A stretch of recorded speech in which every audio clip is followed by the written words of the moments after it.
Chapter 56 Tyrion.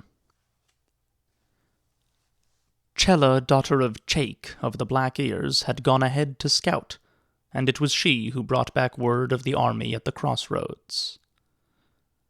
"By their fires I call them 20,000 strong," she said. "Their banners are red, with a golden lion." "Your father?" Bronn asked. "Or my brother Jaime," Tyrion said. "We shall know soon enough." He surveyed his ragged band of brigands. Near 300 stone crows, moon brothers, black ears, and burned men, and those just the seed of the army he hoped to grow.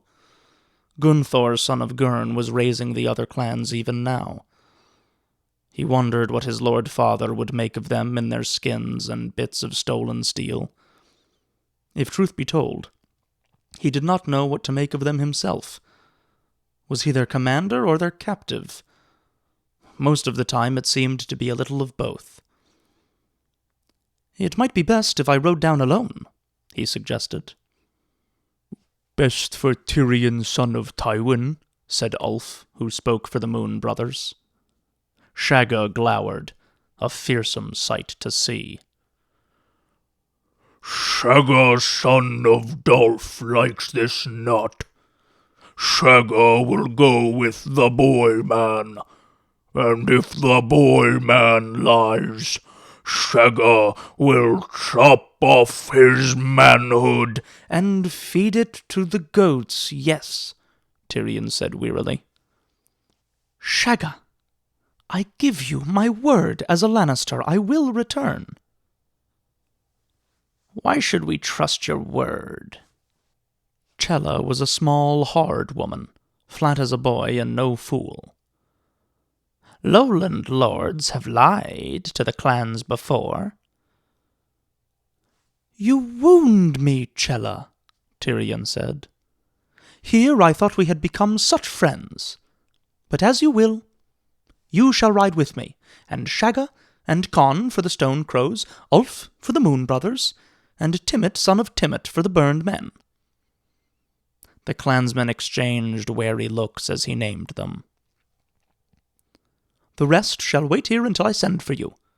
Try not to kill and maim each other while I'm gone."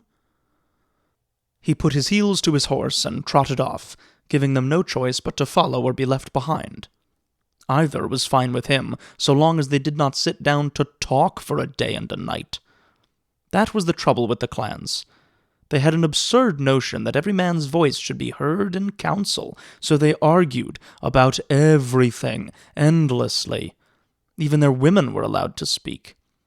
Small wonder that it had been hundreds of years since they last threatened the Vale with anything beyond an occasional raid. Tyrion meant to change that. Bronn rode with him. Behind them, after a quick bit of grumbling, the 5 clansmen followed on their undersized garrons, scrawny things that looked like ponies and scrambled up rock walls like goats. The Stone Crows rode together, and Chella and Ulf stayed close as well, as the Moon Brothers and Black Ears had strong bonds between them. Timett, son of Timett, rode alone. Every clan in the Mountains of the Moon feared the Burned Men, who mortified their flesh with fire to prove their courage, and, the others said, roasted babies at their feasts.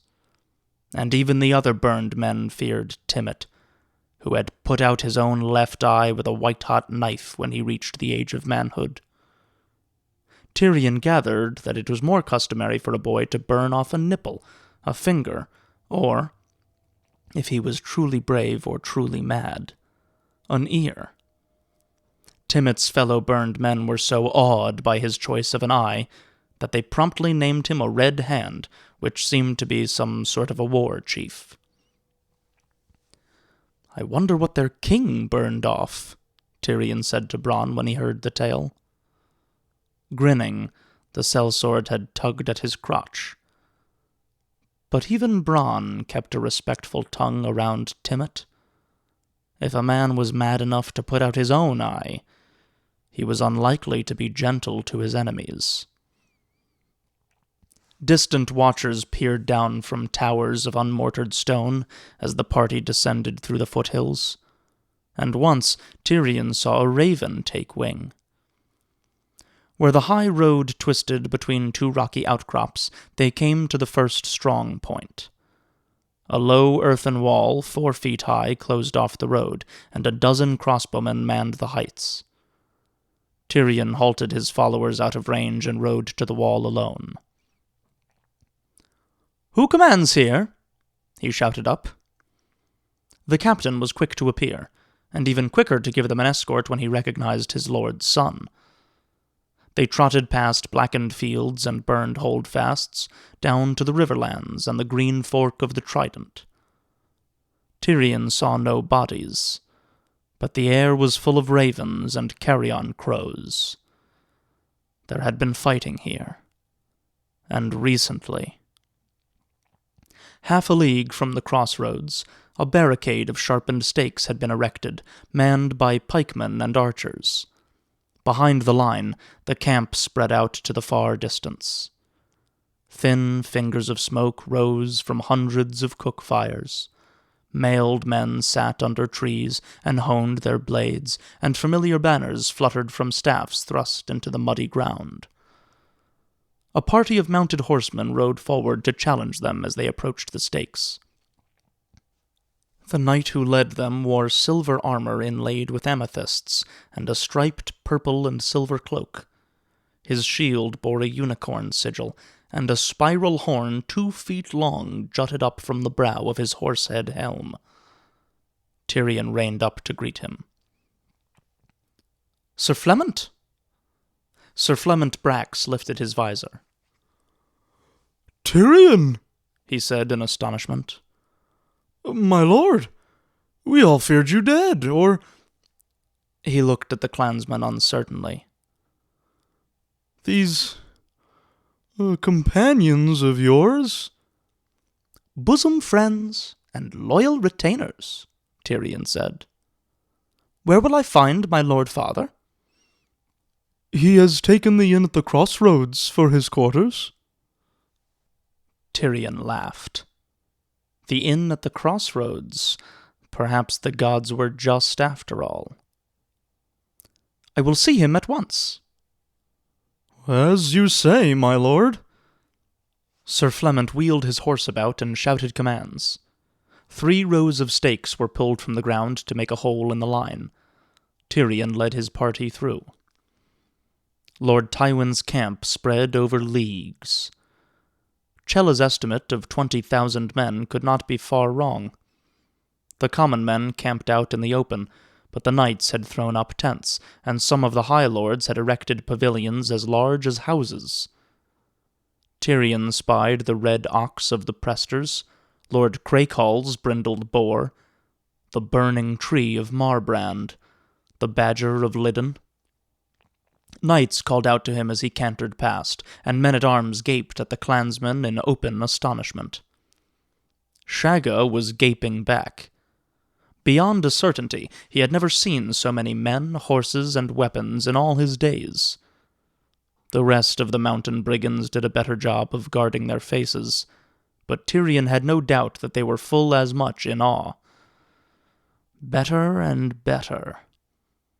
The more impressed they were with the power of the Lannisters, the easier they would be to command. The inn and its stables were much as he remembered, though little more than tumbled stones and blackened foundations remained where the rest of the village had stood. A gibbet had been erected in the yard, and the body that swung there was covered with ravens. At Tyrion's approach they took to the air, squawking and flapping their black wings. He dismounted and glanced up at what remained of the corpse. The bird had eaten her lips and eyes and most of her cheeks, baring her stained red teeth in a hideous smile. "A room, a meal, and a flagon of wine. That was all I asked," he reminded her with a sigh of reproach. Boys emerged hesitantly from the stables to see to their horses. Shagga did not want to give his up. "The lad won't steal your mare," Tyrion assured him. "He only wants to give her some oats and water and brush out her coat." Shagga's coat could have used a good brushing too, but it would have been less than tactful to mention it. "You have my word. The horse will not be harmed." Glaring, Shagga let go his grip on the reins. "This is the horse of Shagga, son of Dolph," he roared at the stable boy. "If he doesn't give her back, chop off his manhood and feed it to the goats," Tyrion promised. "Provided you can find some." A pair of house guards in crimson cloaks and lion-crested helms stood under the inn sign on either side of the door. Tyrion recognized their captain. "My father?"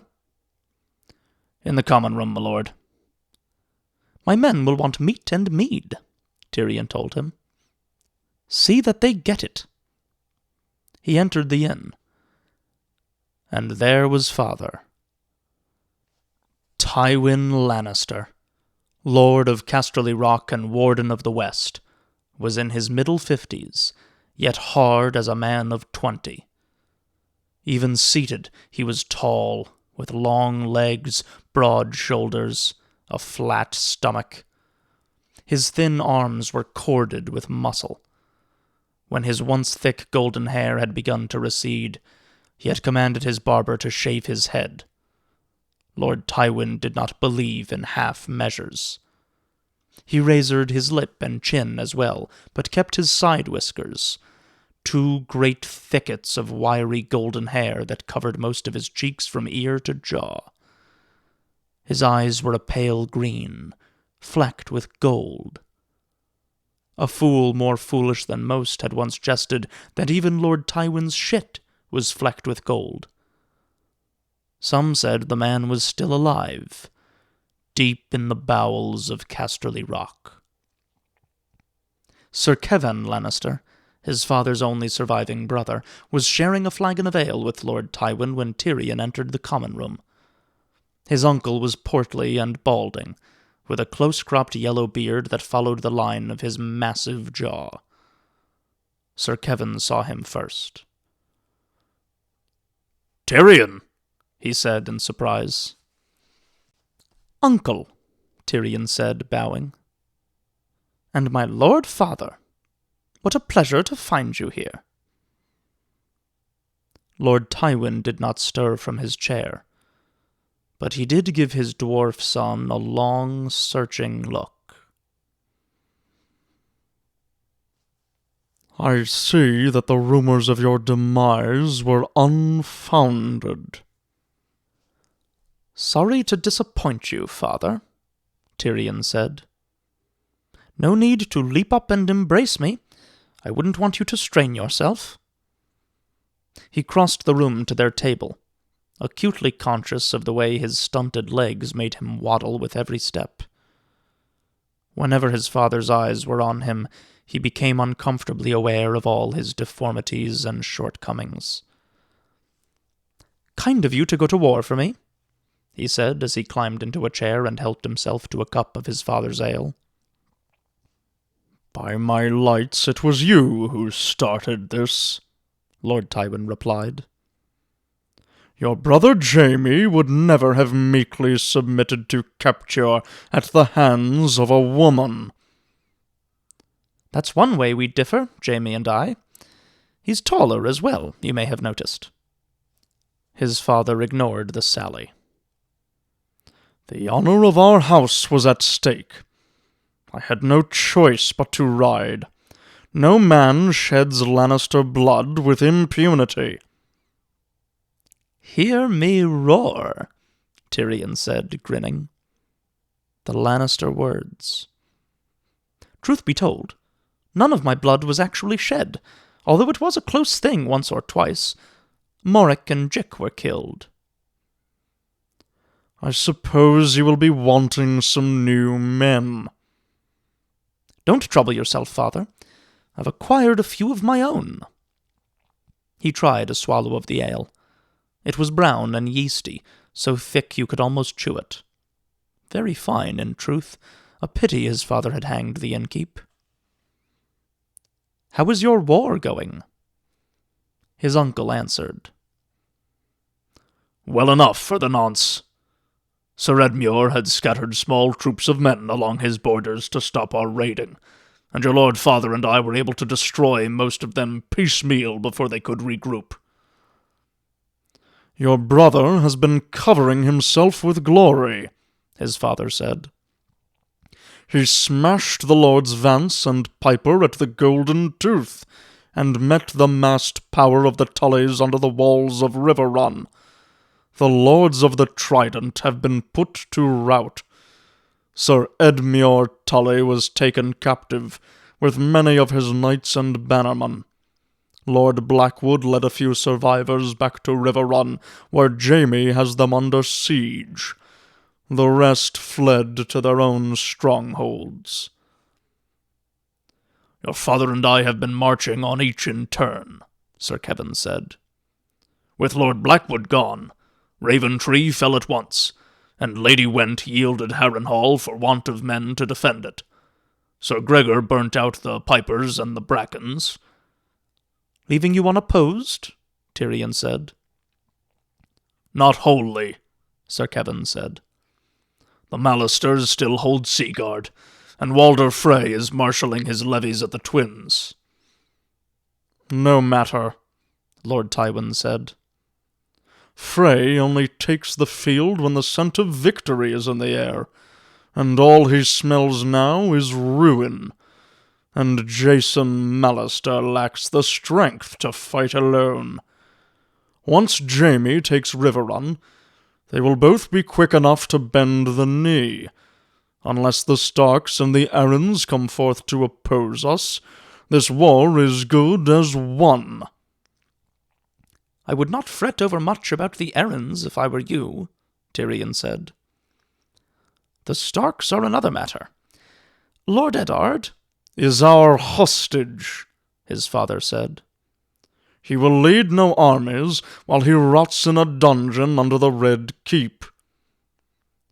"No," Sir Kevin agreed. "But his son has called the banners, and sits at Moat Cailin with a strong host around him." "No sword is strong until it's been tempered," Lord Tywin declared. "The Stark boy is a child. No doubt he likes the sound of war horns well enough, and the sight of his banners fluttering in the wind. But in the end, it comes down to butcher's work. I doubt he has the stomach for it." Things had gotten interesting while he'd been away, Tyrion reflected. "And what is our fearless monarch doing whilst all this butcher's work is being done?" he wondered. "How has my lovely and persuasive sister gotten Robert to agree to the imprisonment of his dear friend Ned?" "Robert Baratheon is dead," his father told him. "Your nephew reigns in King's Landing."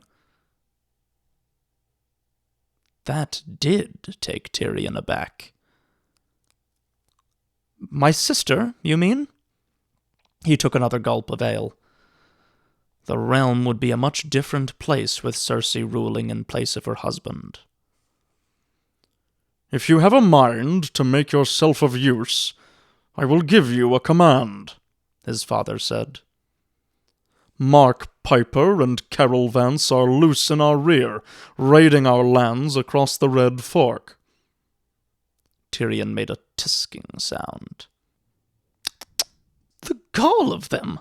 Fighting back!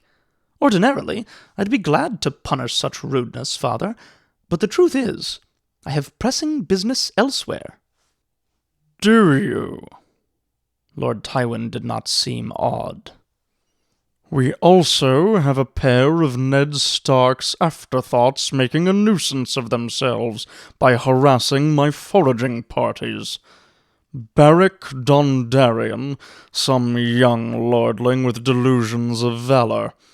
He has that fat jape of a priest with him, the one who likes to set his sword on fire.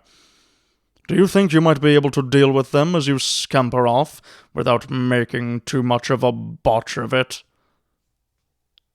Tyrion wiped his mouth with the back of his hand and smiled. "Father, it warms my heart to think that you might entrust me with, 20 men? 50? Are you sure you can spare so many? Well, no matter. If I should come across Thoros and Lord Beric, I shall spank them both." He climbed down from his chair and waddled to the sideboard, where a wheel of veined white cheese sat surrounded by fruit. "First, though, I have some promises of my own to keep," he said as he sliced off a wedge. "I shall require 3,000 helms, and as many hauberks, plus swords, pikes, steel spearheads, maces, battle-axes, gauntlets, gorgets, greaves, breastplates, wagons to carry all this." The door behind him opened with a crash, so violently that Tyrion almost dropped his cheese. Sir Kevin leapt up, swearing, as the captain of the guard went flying across the room to smash against the hearth. As he tumbled down into the cold ashes, his lion helm askew, Shagga snapped the man's sword in two over a knee thick as a tree trunk, threw down the pieces, and lumbered into the common room. He was preceded by his stench, riper than the cheese and overpowering in the closed space. "Little red cape," he snarled.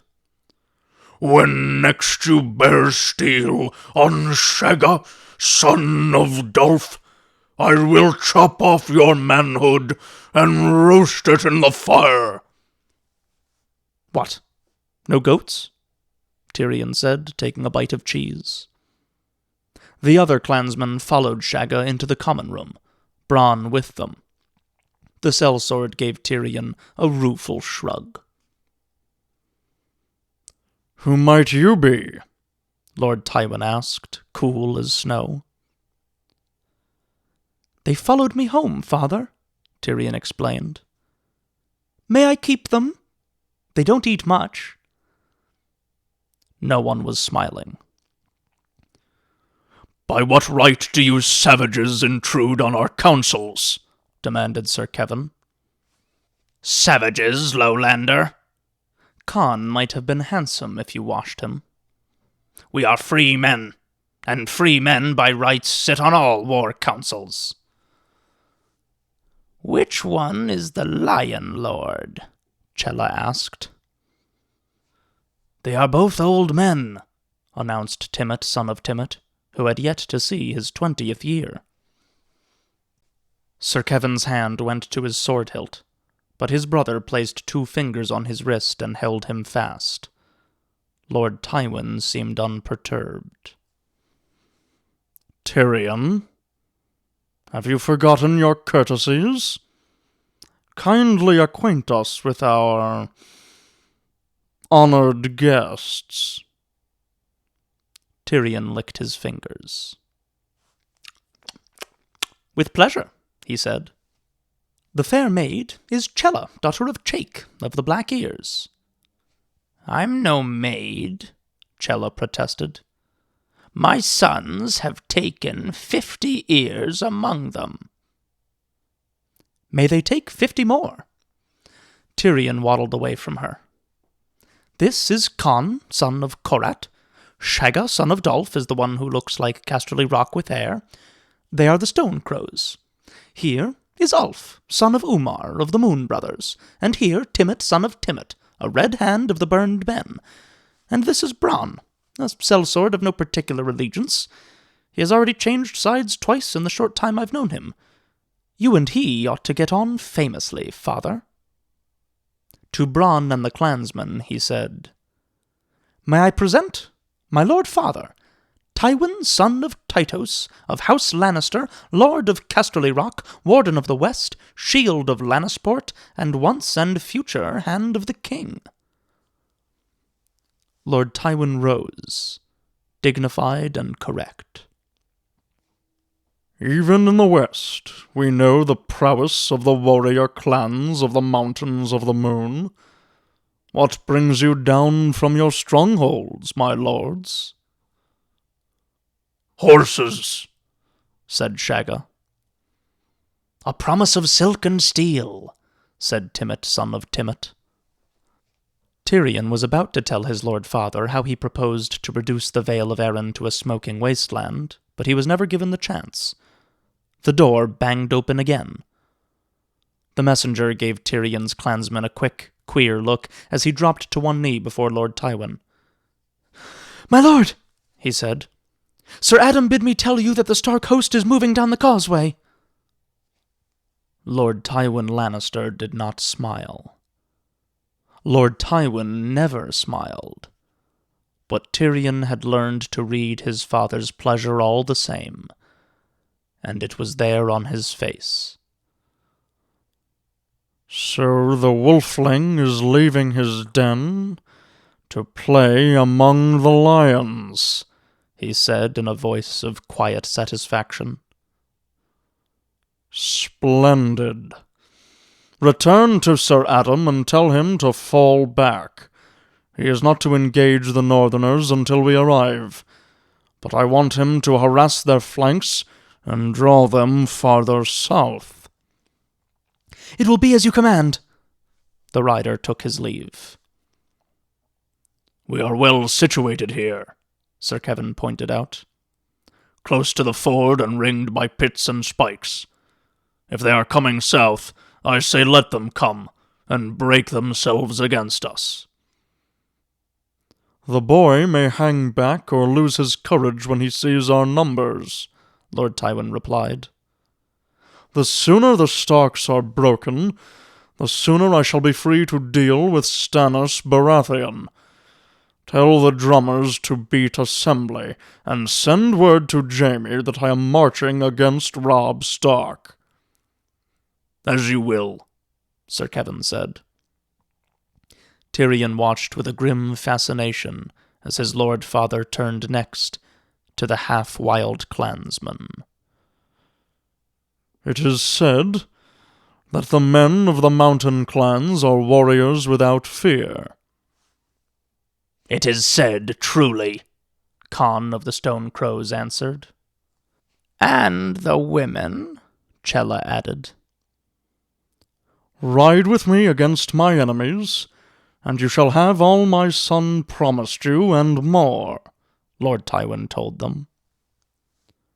"Would you pay us with our own coin?" Ulf, son of Umar, said. "Why should we need the father's promise when we have the son's?"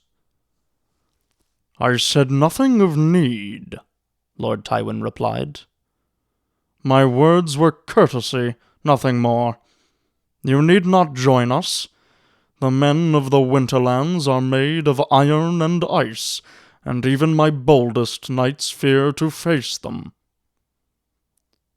"Oh, deftly done," Tyrion thought, smiling crookedly. "The burned men fear nothing. Timett, son of Timett, will ride with the lions."